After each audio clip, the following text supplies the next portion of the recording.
아내가 떠나고 한 달이 지났습니다. 집은 그대로인데 모든 게 달라졌습니다. 늘 아내가 챙기던 보험료 고지서가 쌓여가고 병원에서 전화가 왔는데 뭘 어떻게 해야 할지 몰랐습니다. 은행에서는 상속 서류를 준비하라고 하는데 어디서부터 시작해야 할지 막막했습니다. 많은 분들이 이런 상황을 겪고 계십니다. 평생을 함께한 아내를 먼저 보내고 나면 슬픔도 채가시기 전에 보험, 연금, 세금, 상속, 건강보험까지 한꺼번에 밀려옵니다. 아내가 다 알아서 했던 일들인데 이제는 혼자 해결해야 합니다. 안녕하세요. 저는 지난 15년간 수백 건의 상속 사례를 직접 상담해온 법률 전문가입니다. 오늘은 아내를 먼저 떠나보낸 남편분들이 반드시 알아야 할 현실적인 정리 방법을 국세청, 금융감독원의 공식 자료를 바탕으로 말씀드리겠습니다. 이 영상 하나로 여러분은 무엇부터 시작해야 하는지 알 수 있습니다. 지금 바로 시작하겠습니다. 1부. 건강보험, 왜 갑자기 보험료가 올랐을까? 아내 사망 신고를 하고 2개월쯤 지나면 건강보험공단에서 고지서가 날아옵니다. 열어보고 깜짝 놀라십니다. 보험료가 갑자기 2배, 3배로 뛰어 있는 겁니다. 왜 이런 일이 생길까요? 아내가 직장가입자였고 남편이 피부양자로 등록되어 있었던 경우 사망신고로 피부양자 자격이 정리되면서 지역가입자로 전환이 발생할 수 있습니다. 지역보험료는 소득이 없어도 주택, 토지, 자동차 같은 재산으로 산정됩니다. 실제 사례를 말씀드리겠습니다. 62세 남성분이 아내 사망 후 지역가입자로 전환되면서 월 7만 원이던 보험료가 월 20만 원으로 올랐습니다. 연금 외에는 소득이 없는데 집 한 채와 오래된 승용차가 있다는 이유로 이렇게 된 겁니다. 이분은 보험료가 너무 부담돼서 결국 차를 처분하셨습니다. 지역가입자 보험료는 소득, 재산, 자동차를 모두 점수로 환산해서 계산합니다. 집 한 채만 있어도 재산 점수가 올라가고 오래된 중고차라도 자동차 점수가 붙습니다. 그래서 연금만으로 생활하는 분들도 보험료 부담이 갑자기 커지는 겁니다. 이럴 때는 어떻게 해야 할까요? 먼저 국민건강보험공단에 전화해서 본인 상황을 설명하고 경감제도가 있는지 확인해 보세요. 소득이 일정 수준 이하면 보험료를 깎아주는 제도가 있을 수 있습니다. 또 자동차를 처분하거나 재산을 정리하면 보험료가 내려갈 수 있습니다. 아내 사망 직후에는 건강보험 자격 변동을 반드시 확인하셔야 합니다. 피부양자였는지 지역가입자로 전환되는지 보험료가 얼마나 나올지 미리 알아두셔야 보험료 폭탄을 피할 수 있습니다. 보험료 고지서를 받고 나서 알면 이미 늦습니다. 2부. 아내 명의 보험, 그냥 두면 보장 끊깁니다. 아내가 계약자이거나 자동이체를 관리하던 보험은 사망 이후 문제가 발생하기 쉽습니다. 카드 정지, 통장 동결로 보험료 자동이체가 중단되면 보험은 연체에서 실효로 이어질 수 있습니다. 보험은 연체를 기다려주지 않습니다. 실효되면 나중에 사고가 발생해도 보장을 받을 수 없습니다. 실제로 이런 일이 있었습니다. 인천에 사는 65세 남성분은 아내가 자동이체로 내던 본인 암보험이 있었는데 자동이체가 끊긴 줄 모르고 3개월이 지났습니다. 본인이 암 진단을 받아서 보험금을 청구하려 했는데 보장이 끊겨 있어서 한 푼도 못 받았습니다. 아내 사망 직후에는 모든 보험을 목록으로 정리하고 계약자, 피보험자, 수익자를 반드시 확인해야 합니다. 보험사는 먼저 알려주지 않습니다. 청구해야만 받을 수 있습니다. 금융감독원이 운영하는 내보험 찾아줌 서비스를 통해 아내 명의 보험을 반드시 조회하세요. 사망보험금, 진단보험금, 환급형 보험 환급금을 몰라서 받지 못하는 사례가 정말 많습니다. 수원에 사는 한 남성분은 아내가 20년 전에 가입한 종신보험이 있다는 걸 몰랐습니다. 장례 후 6개월 뒤에 보험증권을 발견했는데 사망보험금이 8천만 원이었습니다. 다행히 청구 기한 안에 신청해서 받을 수 있었습니다. 계약자가 아내고 피보험자도 아내고 수익자가 남편으로 되어 있다면 사망보험금을 받을 수 있습니다. 하지만 수익자가 자녀로 되어 있거나 법정 상속인으로 되어 있다면 절차가 달라질 수 있습니다. 또 다른 보험은 계속 유지해야 할 수도 있습니다. 예를 들어 자녀가 피보험자인 보험이거나 남편이 수익자인 연금보험 같은 경우는 계약자만 변경해서 유지하는 게 나을 수 있습니다. 그래서 보험은 일단 목록부터 정리해야 합니다. 어떤 보험이 있고 누가 계약자고 누가 피보험자고 누가 수익자인지 확인하는 게 첫 번째입니다. 그 다음에 사망보험금 청구 대상인지 유지할 보험인지 해지할 보험인지 판단해야 합니다. 보험 정리는 시간이 걸리더라도 꼼꼼하게 하셔야 합니다. 나중에 문제가 생기면 해결하기가 훨씬 어렵습니다. 3부. 연금 문제 자동으로 늘어나지 않습니다. 많은 분들이 이렇게 오해하십니다. 배우자가 사망하면 연금이 자동으로 늘어난다. 사실이 아닙니다. 국민연금의 유족연금은 자동 지급되지 않으며 반드시 직접 신청해야 합니다. 또한 남편이 이미 국민연금을 받고 있다면 유족연금과 중복 조정이 적용됩니다. 두 연금을 전액 모두 받는 구조가 아닙니다. 계산 방법은 두 가지입니다.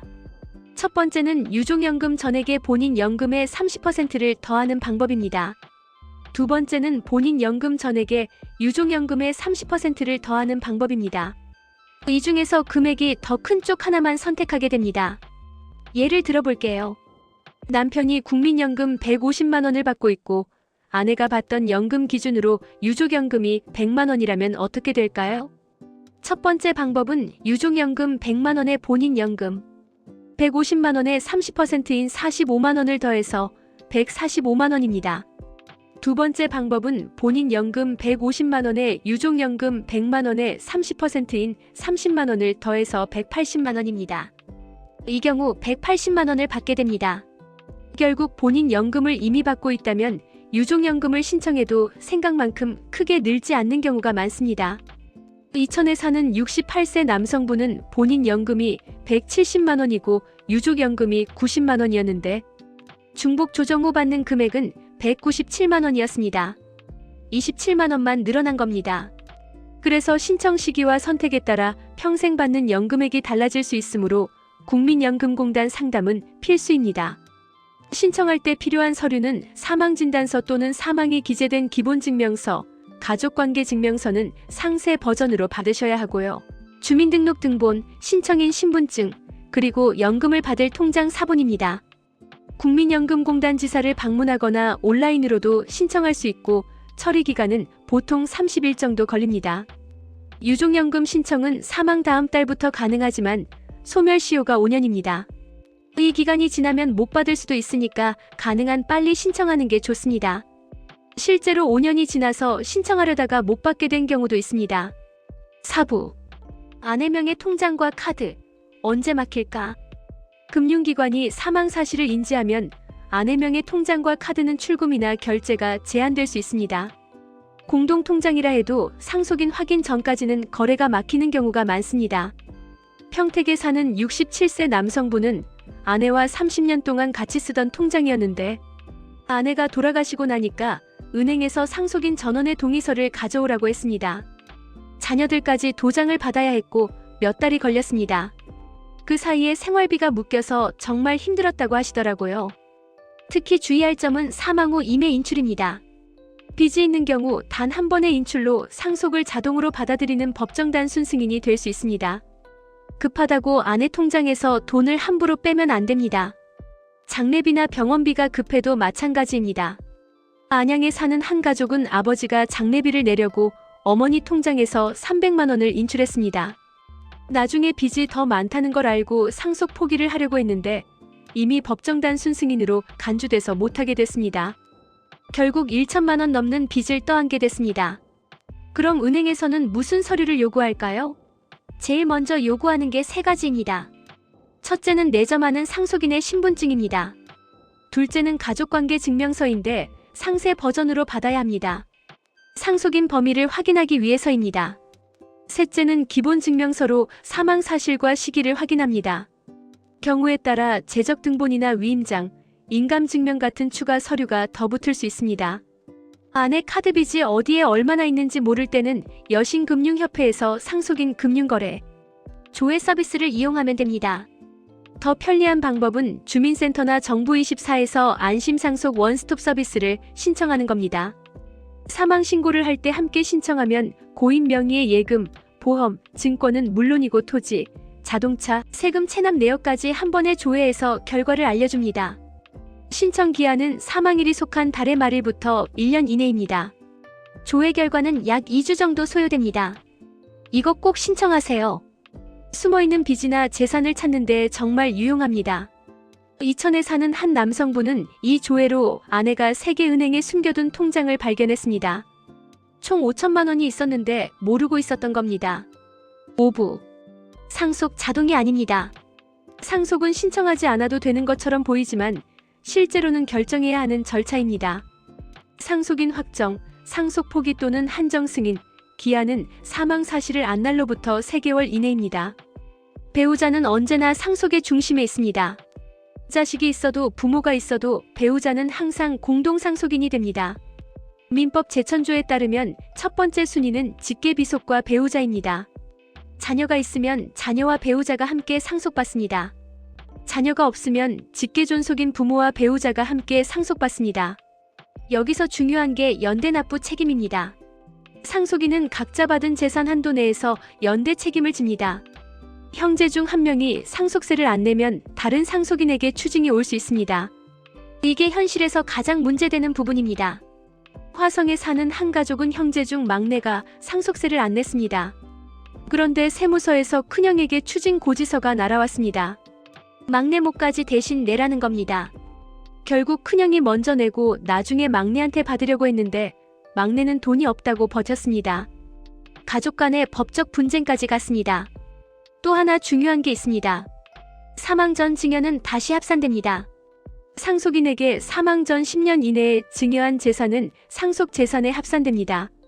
상속인이 아닌 사람에게는 5년 이내 증여만 합산됩니다. 미리 줬다고 끝난 게 아닙니다. 사망하면 다시 계산됩니다. 용인에 사는 한 남성분은 아내가 사망하기 7년 전에 딸에게 아파트 한 채를 증여했습니다. 그때 증여세도 다 냈으니까 끝난 줄 알았습니다. 그런데 아내 사망 후 상속세 신고할 때 그 아파트까지 합산돼서 상속세가 나왔습니다.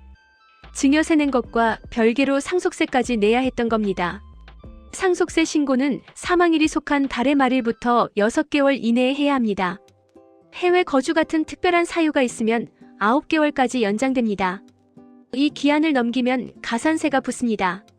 신고를 안 하면 무신고 가산세가 20%, 납부를 안 하면 납부지연 가산세가 연 9.125%씩 붙습니다.